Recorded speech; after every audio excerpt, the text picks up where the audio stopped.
की तह को कुरेद कर देखो, मेरे बुजुर्गों का भी सर जरूर निकलेगा। आज के इस जलसे में तशरीफ फरमा ये वंचित व शोषित समाज सम्मेलन, वंचित शोषित समाज यानी जिसका इस्तेमाल किया गया, जिसका इस्तेहसाल किया गया, डिस्पोजल गिलास की तरह अगर इस देश के अंदर किसी कौम को इस्तेमाल किया गया तो वो कौम कलमा ला इलाहा इल्लल्लाह मुहम्मदुर रसूलुल्लाह पढ़ने वाली कौम है। ताली मत बजाइए, ये बहुत खुशी की बात नहीं है। मुल्क की आजादी के बाद से इस मुल्क के अंदर लखनऊ के रफायाम क्लब में 1947 दिसंबर में मौलाना अबुल कलाम आजाद साहब की सदारत में एक कन्वेंशन बुलाया गया।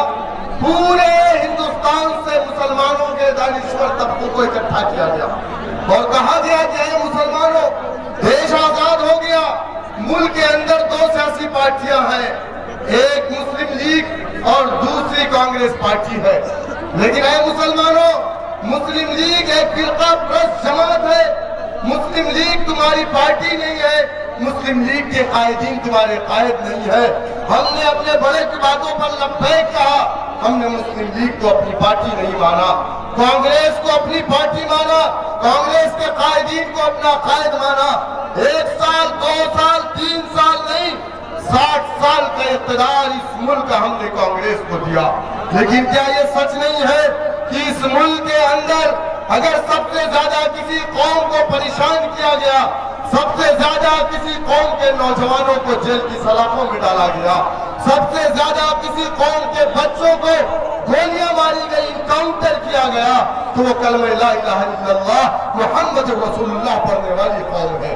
जब जब इस मुल्क के अंदर सामाजिक संगठनों ने आवाज उठाई कि मुसलमान पसमानदा है, मुसलमान पिछड़ा है, तब जाकर के सरकारों ने किसी कमेटा का गठन किया। कभी सच्चा कमेटी के नाम से, कभी रंगनाथ मिश्रा कमीशन के नाम से, कभी कुंटू कमीशन के नाम से, कभी गोपाल कमीशन के नाम से, कभी महमूदुर रहमान कमीशन के नाम से। देश के अंदर मुख्तलिफ कमेटियों ने जो अपनी रिपोर्ट पेश की, क्या कहा कि देश के अंदर मुसलमान दलित से बढ़कर अपनी जिंदगी को गुजर और बसर कर रहा है। आप बताइए कौन सी गलती हमने की थी कि हमारे साथ ये नाइंसाफी हुई? हर कौम आगे बढ़ रही है, हर कौम का बच्चा आगे बढ़ रहा है। आज उत्तर प्रदेश के अंदर आप थानों में जाइए, मुझे खुशी इस बात की है कि उस थाने के अंदर मेरा दलित का बेटा है, उसके बदन पर वर्दी है। यादव का बेटा है, उसके बदन पर वर्दी है, लेकिन उसी थाने के अंदर मुसलमान का भी बेटा है, लेकिन उसके बदन पर वर्दी नहीं है, बल्कि उस थाने की हवालात के अंदर बंद है। आखिर क्या वजह है कि आज मुसलमान इस प्रदेश के अंदर पिछड़ा है? आखिर क्या वजह है? 107, 116 की नोटिस खाकी वर्दी वाले मोटरसाइकिल पे लेकर के हमारे घर चले आते हैं, हम परेशान हो जाते हैं, उठा ले जाते हैं, थानों में बंद कर देते हैं, फिर 5,000 10,000 पे बात होती है, पैसे लेकर के छोड़ते हैं। आखिर क्यों? मुसलमानों, कभी आपने सोचा कि तुम्हारा समाज या तुम क्यों इतना पिछड़े हो? इसी देश के अंदर हमसे पिछड़ी अगर कोई जातियां थी तो वो दलितों की जातियां थी। ये वही दलित है जिनके गले में मटकी लटकाया करते थे आजाद के लोग, ताकि वो जमीन पर ना थूके, वरना ये जमीन नापाक हो जाएगी। यही दलित है जिनके कमर में झाड़ू बांधे जाते थे ताकि उनके पैरों के निशान ना रहे। यही दलित है जिन्हें कुएं से पानी नहीं लेने दिया जाता था।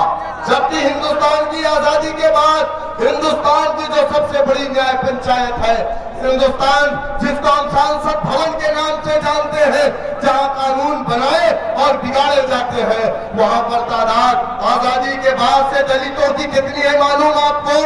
131 मेंबर ऑफ पार्लियामेंट हमेशा उस पार्लियामेंट के अंदर होता है, लेकिन बावजूद उसके आजाद हिंदुस्तान में दलितों के साथ लिंचिंग हुई, दलितों के साथ नाइंसाफी हुई, दलितों के कमर में झाड़ू बांधे गए, दलितों के गले में मटकी लटकाई गई, दलितों को कुएं से पानी नहीं लेने दिया गया, दलितों की माँ बेटियों की इज्जत लूटी गई। अगर वो शिकायत लेकर के प्रधान मुखिया के पास गया तो प्रधान मुखिया ने कहा तेरी हिम्मत, तेरी हिम्मत दलित होकर के तू आला जात के लोगों की शिकायत लेकर के आया, तब जाकर के एक शेर निकला पंजाब की सरजमीन से जिसका नाम काशी राम था। उत्तर प्रदेश की तमाम बस्तियों में जा करके कहा है दलितों, जब तक तुम्हारा अपना डंडा नहीं होगा, जब तक तुम्हारा अपना झंडा नहीं होगा, जब तक तुम्हारा अपना नेता नहीं होगा, 131 एमपी जो हिंदुस्तान की लोकसभा में बैठे हैं, ये कभी भी तुम्हारे ऊपर हो रहे जुल्म और अत्याचार पर अपना मुंह नहीं खोलेंगे।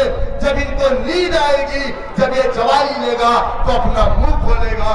ठीक इसी तरीके से मुसलमानों, अगर तुम ये समझ रहे हो कि समाजवादी पार्टी को वोट दे करके तुम्हारे हालात अच्छे हो जाएंगे, 4 मरतबा प्रदेश के अंदर आपने समाजवादी की हुकूमत बनाई, 7% उत्तर प्रदेश में यादव, हर जगह पर यादव का बेटा, सरकारी नौकरी में यादव का बेटा, थानों में यादव का बेटा, कंडक्टर यादव का बेटा, ड्राइवर सरकारी यादव का बेटा, लेखपाल से लेकर के एसडीएम तक यादव का बेटा। मुसलमान का बेटा कहाँ है भाई? अरे दामाद की तरह इज्जत मिली, लेकिन दामाद को कभी हिस्सा नहीं मिलता, नोट कर लीजिएगा। अगर दामाद बनना चाहोगे जाओ, 3 दिन इज्जत तो मिलेगी, सरकार बनने के बाद नाकारी औलाद को हिस्सा मिलता है, कभी आपको नहीं मिलता। ऐ मुसलमानों, इसी देश के अंदर योगी जी हैं, योगी जी पीले कपड़े पहनते हैं, सर पे बाल नहीं, दाढ़ी नहीं, चिकने हैं, हम कुछ नहीं कहते, हम कुछ नहीं कहते, हमारा संविधान इजाजत देता।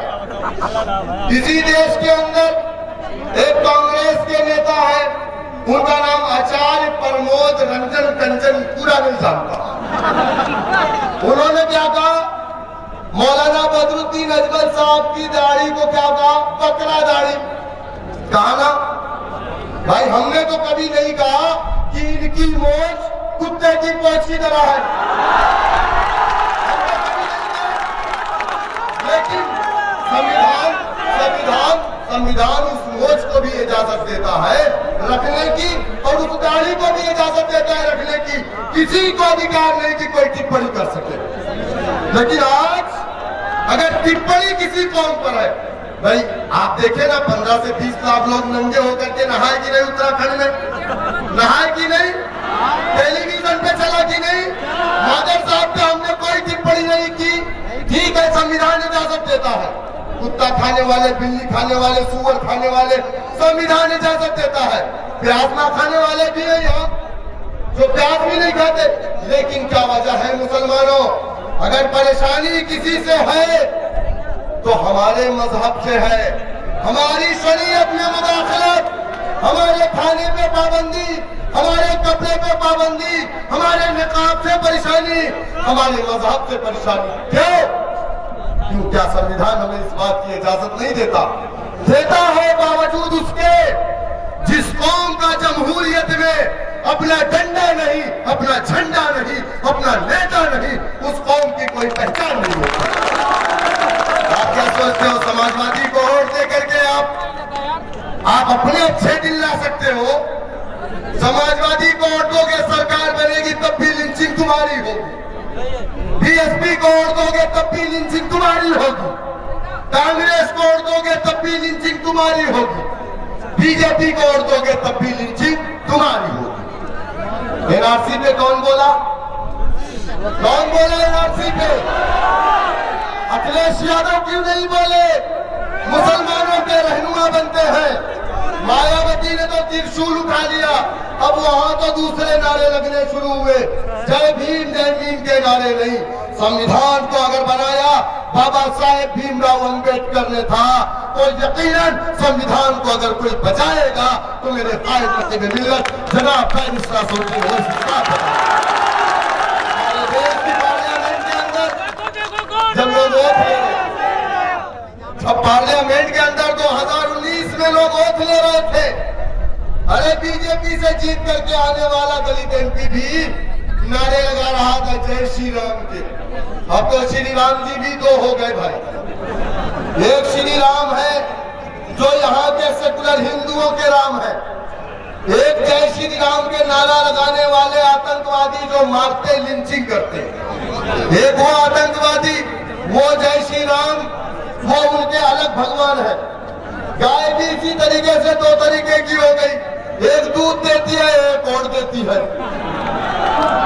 मेरे भाई, मैं आपसे बस यही कहूंगा कि मुत्तहिद हो तो बदल डालो निजामे गुलशन, मुत्तहिद हो तो बदल डालो निजामे गुलशन, मुंतशिर हो तो मरो शोर मचाते क्यों।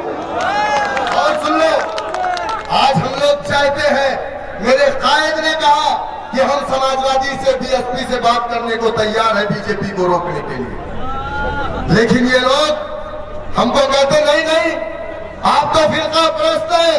तो सुन लो मुसलमानों, अब डरने की जरूरत नहीं है, तूफानों से आंख मिलाओ, सैलाबों पर वार करो,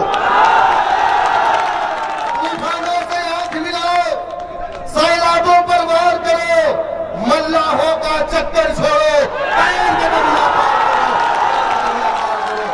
मैं अब आपके दरमियान में आपके महबूब कायद नकीब मिल्लत जनाब बैरिस्टर असदुद्दीन ओवैसी साहब, कौमी